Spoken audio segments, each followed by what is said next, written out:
Slimane, l'artiste au cœur de la tourmente.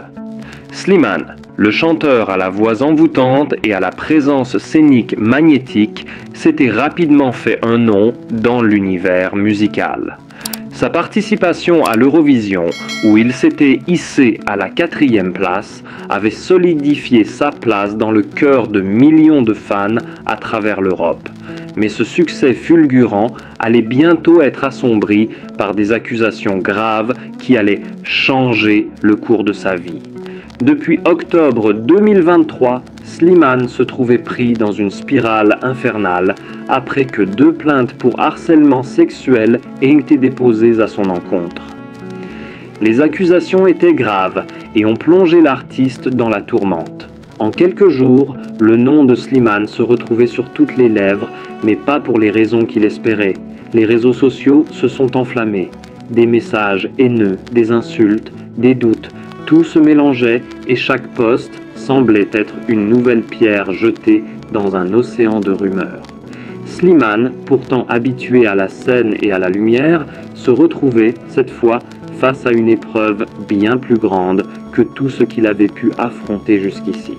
Les accusations, bien qu'elles n'aient pas encore été jugées en justice, avaient suffi à créer un fossé entre lui et une partie de son public. Beaucoup se demandaient si le jeune artiste avait vraiment un jour mérité leur admiration. D'autres l'ont immédiatement pris en grippe, le jugeant avant même qu'il ait pu se défendre. Mais, contrairement à ce que l'on aurait pu attendre d'un homme dans une telle situation, Slimane ne se laisse pas abattre. Contrairement à d'autres célébrités qui auraient choisi de fuir les projecteurs ou de répondre vigoureusement aux accusations, il a fait un choix radical, celui du silence. Pas une parole officielle, pas une déclaration dans la presse, pas une prise de position publique sur les réseaux sociaux.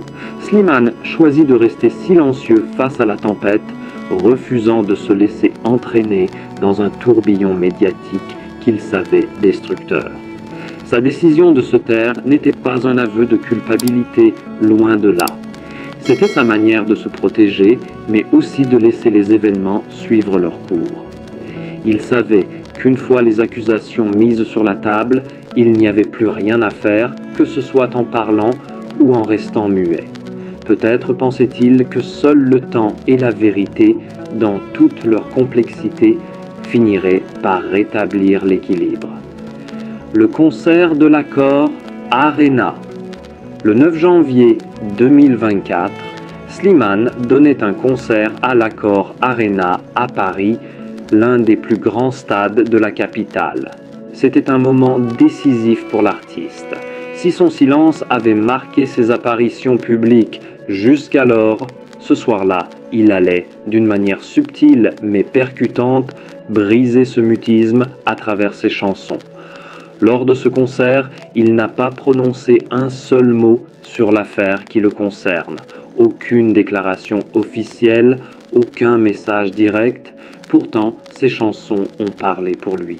En partageant une vidéo de ce concert sur ses réseaux sociaux, Slimane a accompagné les images d'un message très simple mais lourd de sens.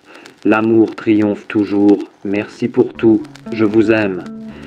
Ce message, qu'il avait écrit en légende de la vidéo, n'était pas seulement un remerciement à ses fans, c'était une déclaration d'espoir, une affirmation de sa conviction que l'amour et la vérité finiraient par l'emporter malgré tout. Mais ce n'était qu'une introduction. À l'arrière-plan de la vidéo, sa musique résonnait. La chanson mise à jour jouait doucement, presque comme un murmure, et les paroles qu'il chantait semblaient être une réponse implicite à la situation dans laquelle il se trouvait. « Je pourrais passer pour une baltringue, un bâtard, une merde, pour un fou, rien n'a déhondi. » Ces mots, bien qu'ancrés dans un univers artistique, prenaient une résonance toute particulière dans ce contexte. Ils étaient à la fois une forme de révolte et de résilience. Slimane était là, il chantait pour faire face aux attaques, pour affirmer qu'il n'était pas ce que les autres voulaient qu'il soit, et surtout qu'il ne se laisserait pas définir par des accusations non prouvées. Le public, qui connaissait déjà ses chansons et ses prises de position artistiques, ressentait bien que ses paroles étaient un message plus profond. Slimane ne répondait pas aux attaques de façon frontale, mais à travers l'art, il parvenait à montrer sa douleur et son incompréhension. Les milliers de personnes dans la salle pouvaient entendre cette souffrance dissimulée derrière chaque mot, chaque note et dans chaque regard échangé avec son public. Mais il n'a pas seulement chanté des paroles de colère ou de douleur.